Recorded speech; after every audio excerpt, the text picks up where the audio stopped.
Wabarakatuh. Di sini kami dari kelompok yang akan mempresentasikan budaya dengan emosi yang beranggotakan Ikhlasul Amalia, Khofifah Fitria, dan Wahyu Prasetyawati. Di sini kami membagi menjadi 3 topik pembahasan.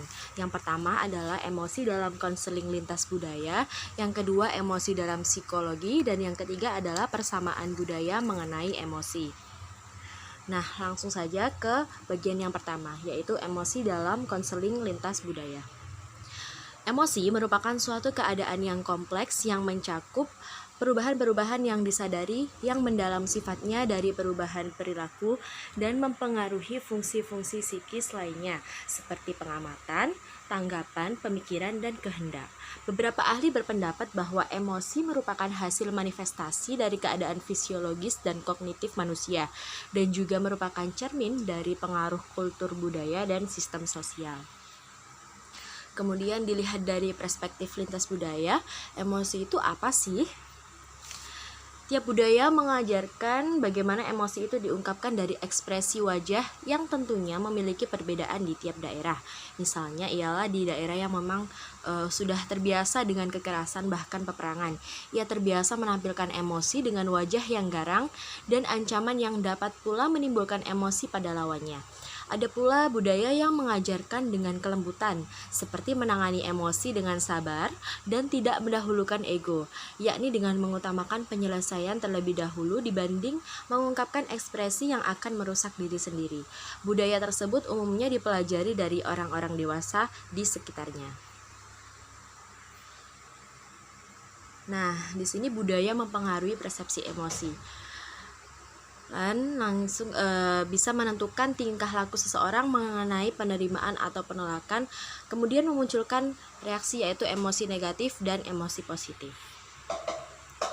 Kemudian budaya juga mempengaruhi persepsi emosi ini, menimbulkan dampak positif dan negatif perubahan persepsi emosi dalam budaya.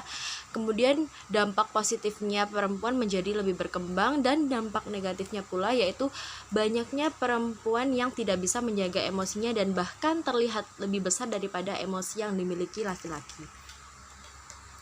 Kemudian yang part kedua akan diteruskan oleh rekan saya. Oke, dalam kesempatan kali ini saya akan menjelaskan tentang emosi dalam kajian psikologi.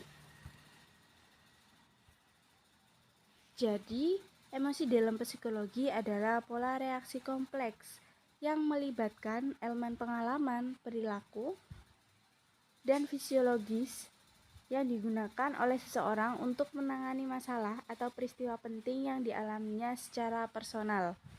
Nah, kualitas spesifik dari emosi ini misalnya ketakutan, rasa malu, ditentukan oleh signifikansi spesifik dari peristiwa tersebut atau seberapa penting peristiwa tersebut berpengaruh terhadap kita.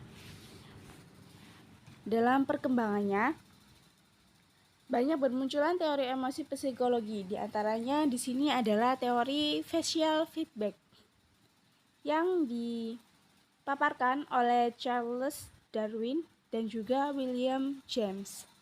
Pada teori facial feedback ini, teori ini menyatakan bahwa ekspresi wajah sangat penting untuk mengalami emosi dalam psikologi.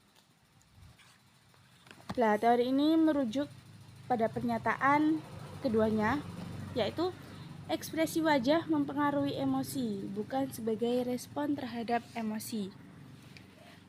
Adapun teori yang kedua yakni teori James Lange, yakni salah satu teori emosi paling awal dari psikologi modern yang dikembangkan oleh William James dan juga Charles Lange pada abad ke-19. Teori ini berpendapat bahwa stimulus memprovokasi emosi secara langsung untuk menghasilkan perubahan fisiologis dan perilaku, dan kemudian peristiwa ini menghasilkan perasaan emosi. Nah, jadi seperti contoh gambar ini, saat kita melihat anjing, hati kita itu rasanya kayak dag-digdug lah. Saat melihat anjing itu akan menimbulkan rasa takut dalam diri kita, entah takut digigit atau takut dikejar, seperti itu. Selanjutnya di sini adalah Teori Kenan Barth. Teori ini dikembangkan oleh Walter Cannon dan Philip Barth pada 1920-an untuk menyangkal teori James Lange. Teori ini menyatakan bahwa perubahan tubuh dan emosi terjadi secara bersamaan, bukan satu demi satu. Teori ini didukung oleh ilmu neurobiologis yang mengatakan bahwa begitu peristiwa yang merangsang terdeteksi, informasi tersebut diteruskan ke amigdala dan korteks otak pada saat yang bersamaan. Jadi teori ini berpendapat stimulus memprovokasi emosi mengaktifkan pusat otak yang disebut talamus yang secara bersamaan mengirimkan pesan ke korteks, menghasilkan perasaan emosi untuk organ gairah dan otot rangka dan perilaku. Jadi dalam teori ini saat kita melihat anjing, otak kita itu merespon dan menghasilkan rasa dagdikduk dan juga rasa takut seperti itu. Selanjutnya di sini ada teori Scatter-Singer. Teori ini dikembangkan oleh Stanley Scatter dan Jerome E. Singer. Teori ini memperkenalkan elemen penalaran ke dalam proses emosi dalam psikologi.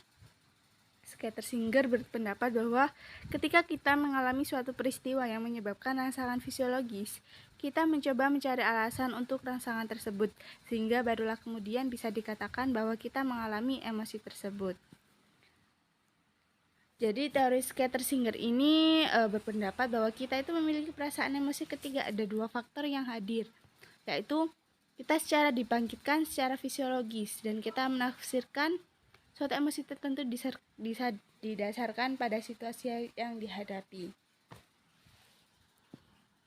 Jadi dalam teori ini contohnya itu saat kita melihat anjing, itu bukan hanya rasa aja yang kita yang ada dalam diri kita, juga ada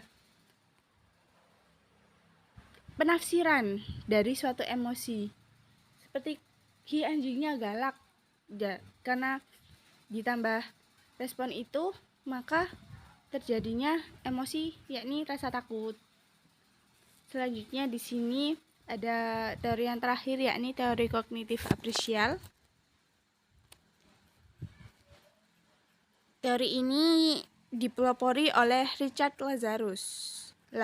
Teori ini menekankan prinsip-prinsip apresial antara lain teori Scatter-Singer dan juga teori Lazarus.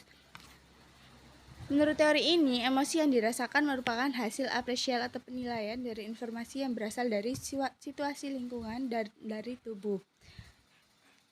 Teori kognitif apresial melibatkan kognisi, yaitu pengolahan informasi dari berbagai sumber, lingkungan, tubuh, ingatan, yaitu pengalaman dengan situasi serupa.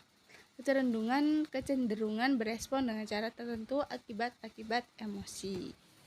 Untuk selanjutnya akan dipaparkan oleh teman saya. Ini saya akan menerangkan bagian yang ketiga, yakni persamaan budaya mengenai emosi. Di sini ada perbedaan dan persamaan budaya dalam ekspresi emosi. Jadi setiap budaya itu memiliki perbedaan mengenai kategorisasi emosi. Adanya suku kata dengan makna tertentu mengenai emosi dapat membawa perilaku tertentu pula pada anggota dari budaya tersebut. Seperti contoh, suku aborigin memiliki kosakata gurakat yang berarti malu ataupun takut. Hal ini membuat orang aborigin setiap kali merasa malu pasti sekaligus merasa takut. Sedangkan pada budaya lain yang tidak memiliki kosakata tersebut, umumnya yang tertanam dalam diri mereka adalah ketika malu, maka tidak disertai perasaan takut. Semua budaya memiliki kesamaan dalam menunjukkan 6 ekspresi dasar, yaitu bahagia, jijik, marah, sedih, terkejut, dan takut.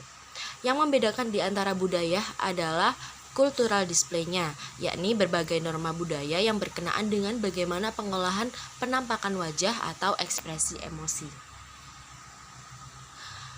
Dayakisni dan Yuniardi mengungkapkan yang pertama ketiga subjek sendirian di mana kondisi ini tidak ditemukan adanya perbedaan penampakan ekspresi ngeri pada orang Jepang dan Amerika ketika diperlihatkan video mengenai operasi. Hal tersebut menunjukkan bahwa emosi adalah universal dan bermakna universal juga. Yang kedua, ketika subjek berada di tengah-tengah orang-orang banyak, pada kondisi tersebut subjek Jepang tidak menunjukkan ekspresi ngeri sebagaimana ekspresi dari subjek Amerika, melainkan tersenyum atau cenderung berekspresi datar. Subjek Jepang menahan emosi negatifnya tersebut untuk tidak diekspresikan di tengah banyak orang. Dari hal tersebut ditemukan bahwa meskipun cara mengekspresikan emosi pada wajah adalah universal, tetapi kapan dan di mana ekspresi wajah tersebut ditampilkan tetap dipengaruhi oleh budaya. Nah, budaya mempengaruhi labeling dari emosi, di mana budaya menentukan kapan dan di mana serta emosi mana yang seharusnya ditampilkan pada ekspresi wajah. Budaya juga mempengaruhi persepsi dan interpretasi emosi. Seker menemukan bahwa orang Jepang mengalami sensasi getaran tangan dan gestur lengan, keseluruhan gerak tubuh, perubahan vokal dan reaksi muka ketika mengalami suatu emosi. Orang Amerika dan Eropa ditemukan menunjukkan perubahan sensasi terutama pada ekspresi muka dan getaran suara lebih besar dibandingkan orang Jepang. Hal inilah yang menjelaskan mengapa terjadi aturan interpretasi yang berbeda pada setiap budaya. Nah, Van Bezoygen, Otto dan Hinan menemukan bahwa ungkapan vokal emosi tertentu tampak lebih mudah direkognisi ketimbang ungkapan yang lain. Perbandingan subjek dari Belanda, Taiwan, dan Jepang dalam suatu frase pendek tunggal dalam bahasa Belanda yang diucapkan dalam 9 tone emosi yang berbeda, yakni muak, heran, malu, tertarik, lucu, takut, mengejek, susah, dan marah. Hasilnya skor rekognisi dari subjek-subjek Belanda lebih tinggi dari subjek-subjek Taiwan dan Jepang. Hal ini menunjukkan bahwa perbedaan linguistik dan budaya dari ketiga sampel mempengaruhi jumlah kehilangan informasi. Kemudian Berry mengungkapkan bahwa emosi-emosi lebih sulit dibedakan manakala mencerminkan suatu tingkat aktivasi dan keterangsangan yang sama. Dalam suatu analisis penskalaan jarak, misalnya emosi pasif dari malu dan susah tampak lebih kecil, sementara jarak di antara malu dan marah menjadi lebih lebar. Sekian dari kelompok kami, mohon maaf bila ada kesalahan. Kami akhiri. Wassalamualaikum warahmatullahi wabarakatuh.